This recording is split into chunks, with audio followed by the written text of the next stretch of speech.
Hi hello welcome to our channel. నేను మీ journalist Sai. Bandi Sanjay గారు ఒక ట్వీట్ చేశారు నిన్న. సో ఆ ట్వీట్ ఒకసారి మీకు చదివి వినిపిస్తాను. ఆ తర్వాత ఏంటి ఆ ట్వీట్, దాని గురించి డీటెయిల్గా మాట్లాడు. సో ఈ ట్వీట్ అర్థం ఏంటంటే, is car party running on smuggled luxury cars, why is Twitter Tillu seen in Land Cruiser imported by luxury car scam accused Basrat Khan arrested by DRA Ahmedabad.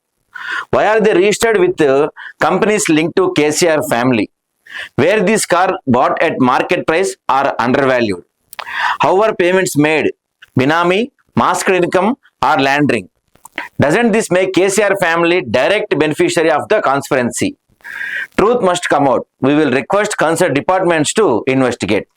So చాలా క్లియర్గా స్పష్టంగా బండి సంజయ్ గారు చేస్తున్న ఆరోపణ ఏంటంటే, ఇప్పుడు ఏదైతే కేటీఆర్ గారు వాడుతున్నారో ఆ కార్లన్నీ కూడా స్మగుల్డ్ కార్స్.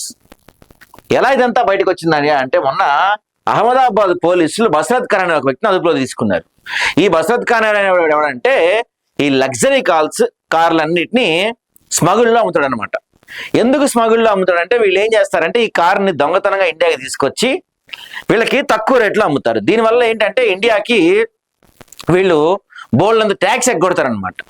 సో ఆ ట్యాక్స్ ని తప్పించుకోవడానికి వీళ్ళు ఇంపోర్టెడ్ కార్డ్స్ అని చెప్తారు, కానీ వీటిని స్మగుల్ చేసి అక్కడి నుంచి దొంగతనంగా కొనే కార్లు అనమాట ఇవి.